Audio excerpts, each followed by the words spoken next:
الحمد لله رب العالمين والعاقبة للمتقين والصلاة والسلام على سيد الأنبياء والمرسلين وعلى آله وصحبه أجمعين أما بعد، أعوذ بالله من الشيطان الرجيم. بسم الله الرحمن الرحيم. وإنه لتنزيل رب العالمين نزل به الروح الأمين على قلبك لتكون من المنذرين بلسان عربي مبين. قال النبي صلى الله عليه وسلم: من قرأ حرفا من كتاب الله فله حسنة والحسنة بعشر أمثالها لا أقول ألف لام ميم حرف ولكن ألف حرف ولام حرف وميم حرف أو كما قال عليه الصلاة والسلام. میرے بھائیوں، دوستوں، بزرگوں، اللہ رب العزت نے انسان کو اس دنیا کے اندر بھیجنے کے بعد اس کو زندگی گزارنے کا طریقہ بتایا. اپنی مرضی سے نہیں چھوڑ دیا کہ جیسا چاہے کرے، بلکہ اللہ رب العزت نے قرآن کو نازل فرمایا. الف لام میم ذالک الکتاب لا ریب فیہ، یہ وہ کتاب ہے جس کے اندر کسی قسم کا شک و شبہ نہیں ہے. ھدی للمتقین، یہ ہدایت ہے، راستہ دکھاتی ہے اللہ سے ڈرنے والے لوگوں کے لیے. اللہ رب العزت نے کلام پاک عطا فرمایا، قرآن عطا فرمایا تاکہ ہم سیدھے راستے کو پہچان سکیں. اس امت پر اللہ رب العزت نے بہت سارے انعامات فرمائے ہیں. ان انعامات میں سے ایک انعام یہ کلام اللہ ہے، اللہ کا کلام ہے. اللہ رب العزت نے اس قرآن پاک کے متعلق قرآن میں خود فرمایا: وَإِنَّهُ لَتَنزِيلُ رَبِّ الْعَالَمِينَ. یہ جو قرآن پاک ہے، یہ کلام ہے اللہ کا، یہ رب العالمین کی طرف سے، تمام جہانوں کے رب کی طرف سے نازل کردہ ہے. لے کر کون آیا ہے اس کو؟ نزل بہ الروح الامین. اس کو اللہ تعالیٰ نے نازل کرنے کے لیے سب سے زیادہ مقدس اور فرشتوں کے سردار روح الامین، جن کا نام جبریل علیہ السلام ہے اور جن کو روح امین بھی کہا جاتا ہے، ان کو منتخب کیا. وہ اس قرآن کو لے کر نازل ہوئے. نزل بہ الروح الامین. اور کہاں نازل ہوا؟ کس پر نازل ہوا؟ آپ صلی اللہ علیہ وسلم پر، جو سارے نبیوں کے سردار اور سارے نبیوں کے امام ہیں. صرف یہ نہیں کہا کہ ہم نے آپ پر نازل کیا، بلکہ آپ صلی اللہ علیہ وسلم کے دل پر نازل کیا. علی قلبک، آپ کے دل پر ہم نے قرآن نازل کیا. دل انسان کے جسم کا سب سے بہترین، افضل ترین حصہ ہوتا ہے،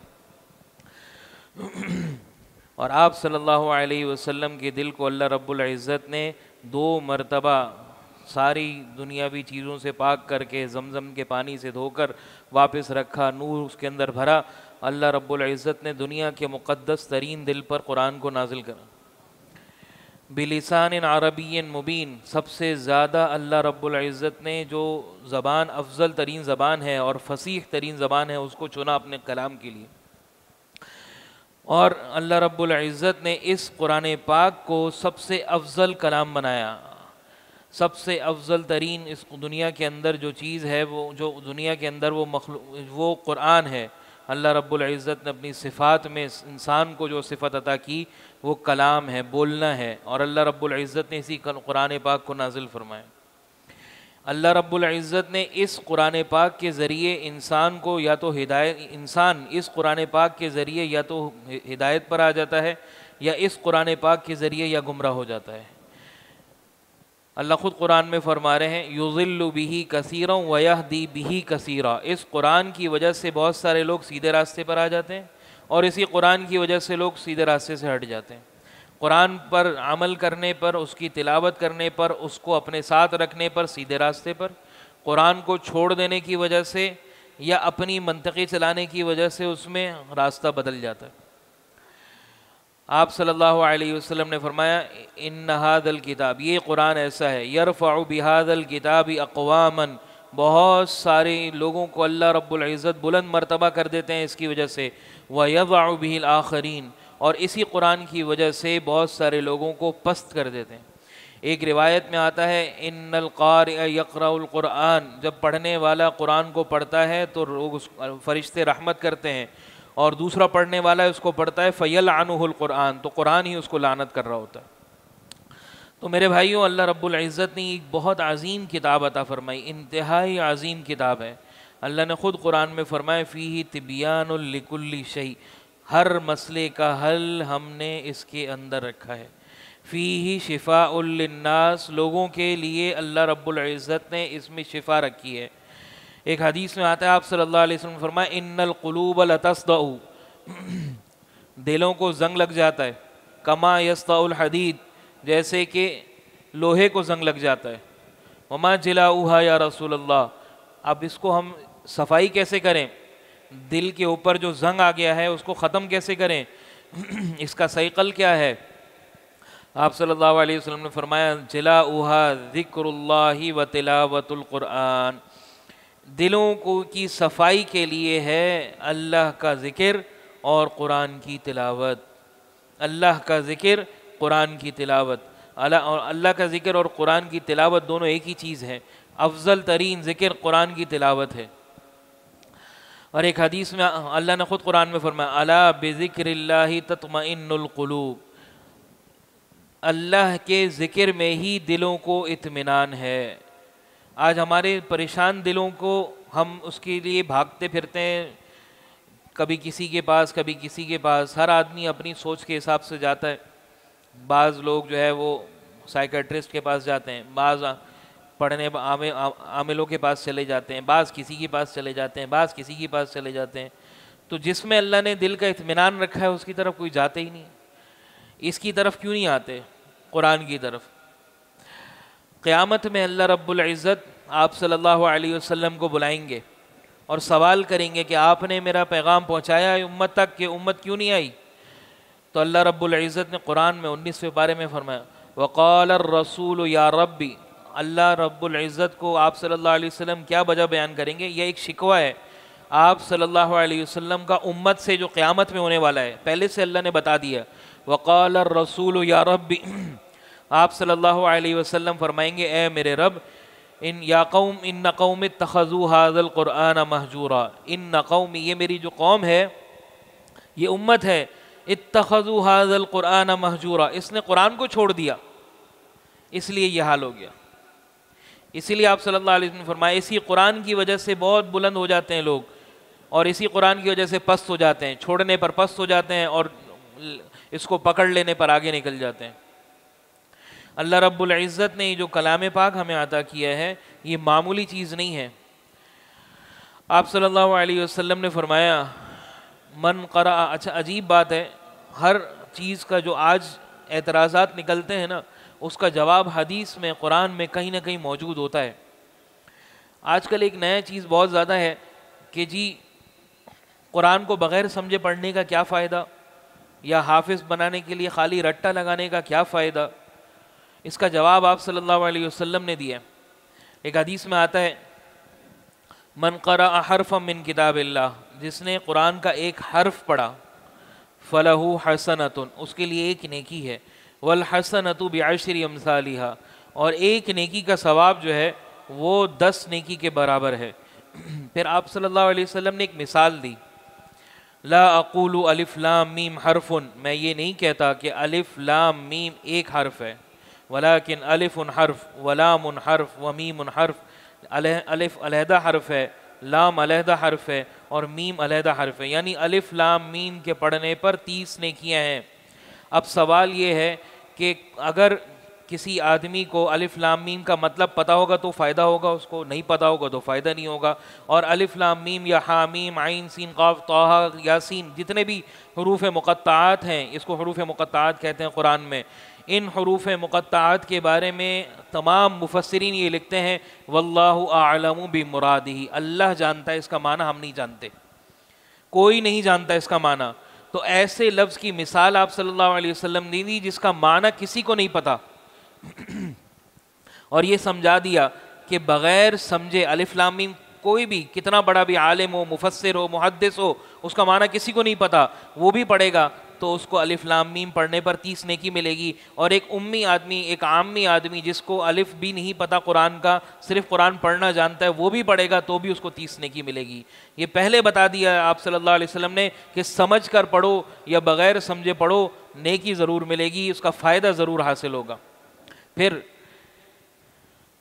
آپ صلی اللہ تعالیٰ نے خود قرآن میں فرمایا فیہ آیات محکمات ہن، اس قرآن کے اندر بہت ساری آیتیں ایسی ہیں جس کے معنی بہت واضح کر دیے۔ ہن ام الکتاب، وہ کتاب اس قرآن کی اصل ہیں، وہ اخر متشابہات، اور بعض آیتیں ایسی ہیں جس کے معنی متشابہ ہیں، سمجھ نہیں آتے کہ یہ معنی ہے کہ یہ معنی ہے۔ اور اللہ فرما رہے ہیں خود قرآن میں، جو علم رکھنے والے لوگ ہیں وہ یہ کہتے ہیں کہ ہم اس کے اوپر ایمان لے آئے، بس اس سے آگے نہیں بڑھتے۔ تو اللہ رب العزت خود قرآن میں فرما رہے ہیں کہ اس کے اندر ہم نے ایسی چیزیں رکھی ہیں جس کا معنی کسی کو نہیں پتہ، اور اگر پتہ بھی ہے تو کہتے ہیں جی ہمیں نہیں پتہ، ہمیں علم نہیں ہے اس کا آگے بولنے سے رک جاتے ہیں، اور ہم اپنے جس کو دل چاہتا ہے وہ قرآن کھول کر کوئی نہ کوئی بات شروع کر دیتا ہے، جی یہ مطلب ہے اس کا، یہ مطلب ہے، یہ مطلب ہے۔ آپ نے شاید ہی کسی عالم کو کبھی سنا ہو کہ وہ یہ کہہ رہا ہو کہ میرے خیال سے اس کا یہ مطلب ہے، میرے خیال سے اس کا یہ مطلب ہے، کبھی نہیں کہتے، کوئی عالم یہ نہیں کہتا، علماء تک یہ نہیں کہتے، بلکہ لکھتے ہیں مفسرین نے یہ لکھا ہے، تفسیر کرنے والوں نے یہ لکھا ہے۔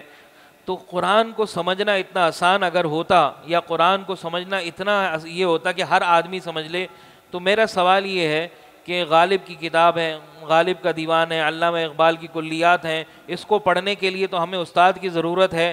کیا قرآن کو بغیر ہم استاد کے پڑھ سکتے ہیں؟ اللہ کے کلام کو ہم بغیر مرضی سے، اپنی مرضی سے پڑھ لیتے ہیں، سمجھ لے سکتے ہیں، لیکن دنیاوی آدمی کے، کسی بڑے شاعر کے کلام کو ہم نہیں سمجھ سکتے، اس کے لیے استاد کی ضرورت ہے۔ تو اس قرآن کو پڑھنے کے لیے بھی استاد کی ضرورت ہے۔ اللہ نے قرآن میں خود فرمایا، اس میں ہم نے مثالیں ایسی دیں، قرآن معمولی نہیں ہے۔ اللہ نے قرآن کے بارے میں کیا فرمایا؟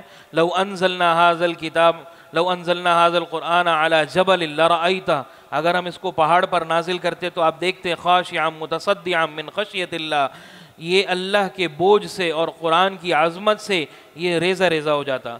دوسری جگہ انا عرضنا الامانۃ علی السماوات والارض والجبال، ہم نے اس قرآن پاک کو، حضرت علی رضی اللہ عنہ نے فرمایا امانت سے مراد قرآن ہے، اس قرآن کو پیش کیا کس کے اوپر؟ سماوات، آسمانوں پر، زمینوں کے اوپر، پہاڑوں کے اوپر، فابین ان یحملنها واشفقن منها، تو وہ گھبرا گئے، ڈر گئے، نہیں ہم نہیں اٹھا سکتے اس کا بوجھ، وحملها الانسان، لیکن انسان نے اس کا بوجھ اٹھایا۔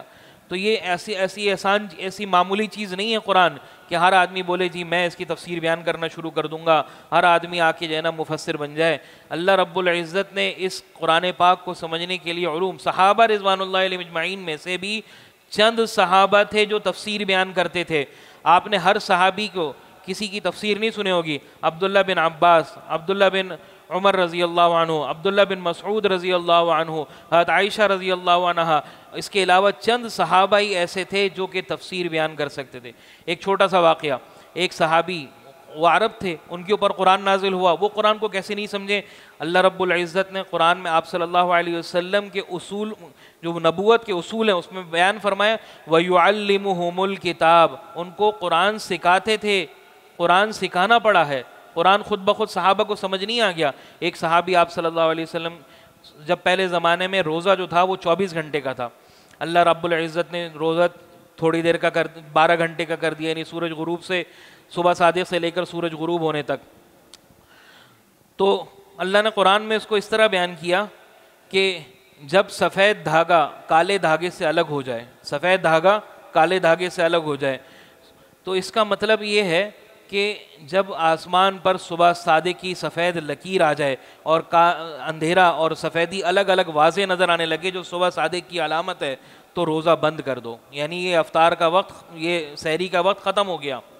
ایک صحابی نے جب یہ آیت پڑھی، اس کے بعد 2 دھاگے لے لیے، ایک کالا ایک سفید، اور اپنے تکیے پہ رکھ لیا، اور انہوں نے دیکھنے لگے اتنی روشنی ہو جائے کہ کالا دھاگا الگ نظر آ رہا ہے، سفید دھاگا الگ نظر آ رہا ہے، تب میں جب روزہ افطار یعنی سحری کرتا رہوں گا اس وقت تک بند رکھوں گا، اس وقت تک روزہ نہیں رکھوں گا۔ آپ صلی اللہ علیہ وسلم کے پاس آ گئے تشریف، یہ تو بڑی حیرت کی بات ہے کہ بھائی اتنی روشنی کے بعد ہمیں نظر آ رہا ہے یہ تو۔ آپ صلی اللہ علیہ وسلم، حدیث میں آتا ہے، آپ صلی اللہ علیہ وسلم مسکرائے، اور ان کے مسکرانے کی وجہ سے ان کی داڑھیں نظر آ گئیں، اور فرمایا ان وسادتک لعریضۃ، تیرا تکیہ تو اتنا بڑا ہے جس میں زمین اور آسمان سما جائیں۔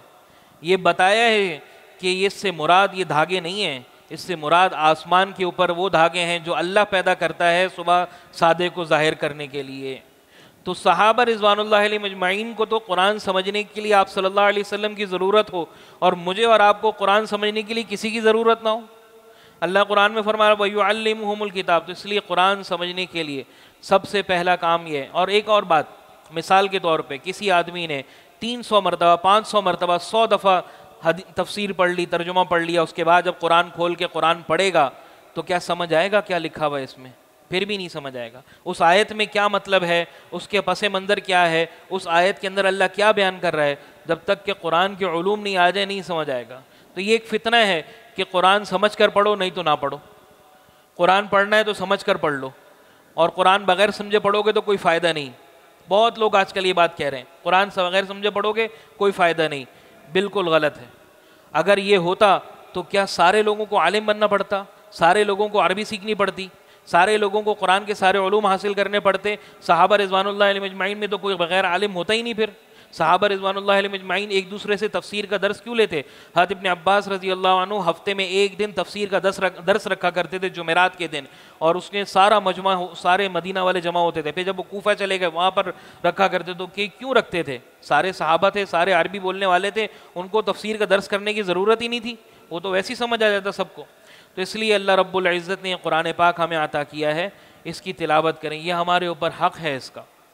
ایک پارہ کوشش کریں روزانہ تلاوت کریں، سمجھ آتا ہے اور سمجھنے کی کوشش کریں۔ سمجھنے سے مراد یہ ہم یہ کوشش کریں کہ اللہ نے اس کلام پاک میں کیا کہا ہے، اس کے لیے کوئی استاد تلاش کریں، کوئی ایسا آدمی تلاش کریں جو کہ واقعتاً صحیح عقیدے کے ساتھ درس دے رہا ہو، کسی مسجد میں درس ہو رہا ہو، امام صاحب درس دے رہے ہوں، اس میں روزانہ کیا بیٹھنے کی یا ہفتے وار جس طرح کوشش کریں، ان سے سمجھنے کی کوشش کریں۔ ساری دنیا کی معلومات ہے، قرآن میں اللہ نے کیا کہا یہ معلوم نہیں، تو یہ ہمارے لیے بد نصیبی کی بات ہے۔ خود نہ سمجھیں، لوگوں سے علماء سے سمجھیں اس کو، پھر روزانہ پڑھنے کی کوشش کریں۔ ایک پارہ روزانہ پڑھنے، نہیں ہو سکتا آدھا پارہ پڑھیں، آدھا نہیں ہو سکتا ایک پاؤ بھی پڑھ لے روزانہ تو 4 مہینے میں ایک قرآن ختم ہو جائے گا۔ ایک پاؤ بھی اگر کوئی روزانہ پڑھ لے گا تو 4 مہینے میں قرآن آرام سے ختم ہو جائے گا، اور ایک پاؤ پڑھنے میں 5 7 8 10 سے زیادہ منٹ نہیں لگ سکتے، آرام سے بھی پڑھیں گے تب بھی 10 منٹ لگیں گے۔ اللہ تعالی ہم سب کو عمل کی توفیق عطا فرمائے۔ وآخر دعوانا الحمدللہ رب العالمین۔